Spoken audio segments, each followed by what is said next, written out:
बघूया ह्याच्यामध्ये नागच आहे का? असं आहे का? बरोबर आहे. नमस्कार, मी सर्पमित्र राघवेंद्र चव्हाण. आज ह्या कंपनीचं नाव काय? विश्व ॲग्रोनेट. विश्व ॲग्रोनेट ह्या कंपनीमध्ये रेस्क्यूसाठी आलो. बरोबर त्याच्या खाली साप गेलाय.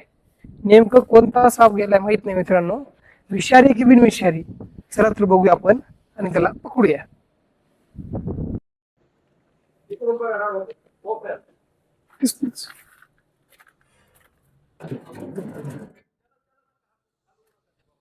काढायला लावा त्याला.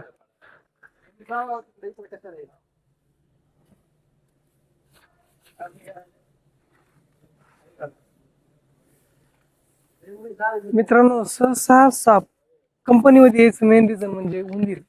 जसं MIDC भाग जे आहे, जसे डाळ मिल वगैरे ज्या ठिकाणी असतात, ज्या ते खाद्यपदार्थ तयार होतात, त्या ठिकाणी उंदराचं प्रमाण जास्त प्रमाणात होत असतं मित्रांनो.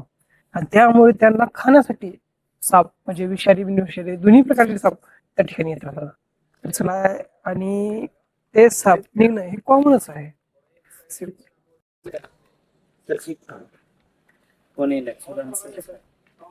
उचल. तरी तुम्ही इथं बघू शकता मित्रांनो, वन जीवन आहेत. काही काही ठिकाणी असे सापाचे एवढं की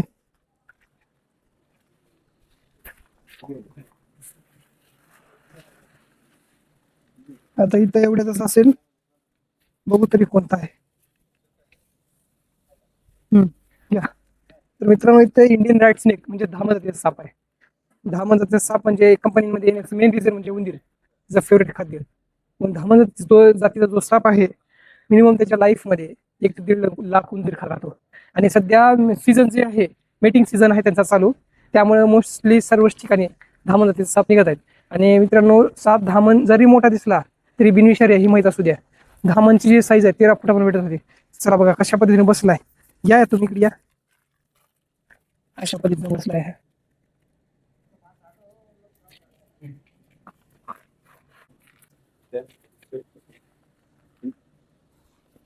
धामण जो सापा मित्रांनो 60 किलोमीटर/हवरच्या स्पीडने पळू शकतो मित्रांनो. हा मोस्टली जमिनीवर तर राहू शकतो, झाडावरही आणि पाण्यामध्येही जास्त प्रमाणात भेटत राहतो.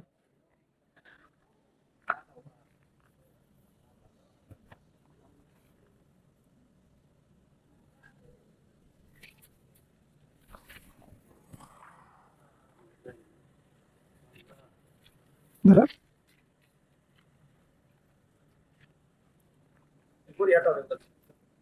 पोते जरा वाढा.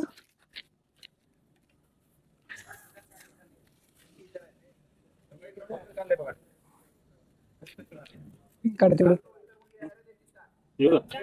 खिचो खाली, खिचो.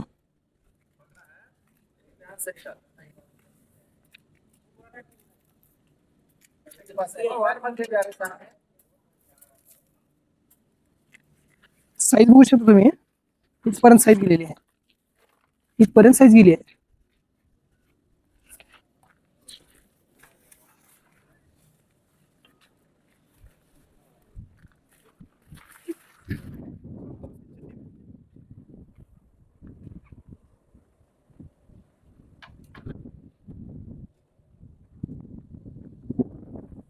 मित्रांनो 13 फुटापर्यंत त्याची 13 फुटापर्यंत साईज भेटत होती. जुना माल आहे त्याला. कंपनीमध्ये मोस्टली ह्या मुख्य प्रकारला लागत राहते. दिसतंय आता हे कसं मीटिंग सीझन मध्ये एवढे 10 साप अग्रेसिव्ह होतो मित्रांनो, की डायरेक्ट चावायला बघणार. आणि हे तर डायरेक्ट जे अटॅक आहे डायरेक्ट फेसवर असतं. कसं ओळखायचं माहिती का? पूर्ण तोंडाची बाजू जी आहे त्रिकोणी, थोडी त्रिकोणी येते, मान बारीक आणि शरीर मोठं असतं.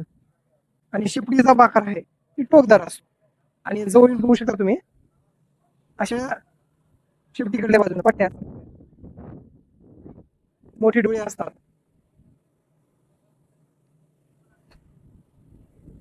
आणि तोंडाखाली बाजू ही डोळ्याच्या बॅक साईडलाही पट्ट्या असतात आणि डोळे मोठे असतात मित्रांनो. काळी जीभ असते, पोटाखाली बाजू पिवळी. आणि अशाच 6 शेड मध्ये आपल्याला भेटत राहते. पूर्णतः बिनविषारी आणि सर्वत्र भेटणारे. बघायला गेलं तर हे शेतकऱ्याचा खरा मित्र म्हणलं जातं मित्रांनो. कारण की सर्वात जास्त फायदा शेतकऱ्याला ह्या सापामुळे होतो. तर चला तर मित्रांनो ह्याला घेऊन जाऊया आणि अशा ठिकाणी सोडूया जिथे ह्याचा पुढला आयुष्य जगेल.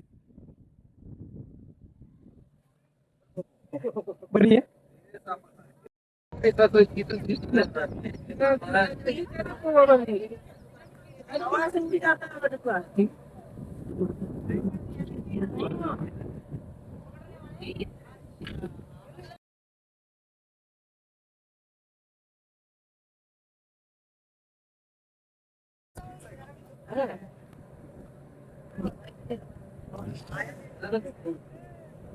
ये पुढे.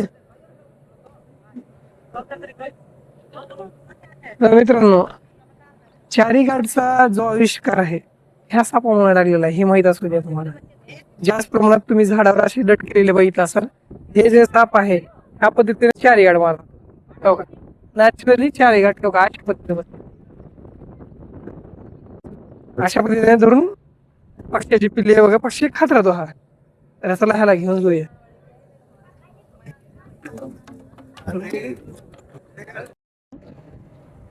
मित्रांनो कुठेही साप निघाले ते जवळची कोणतीही सर्पमित्र आहे त्यांच्याशी संपर्क करा, नाहीतर वन विभागाचा संपर्क करा, जेणेकरून तुम्हाला आणि सापाला दोघांनाही सुरक्षित राहता येईल.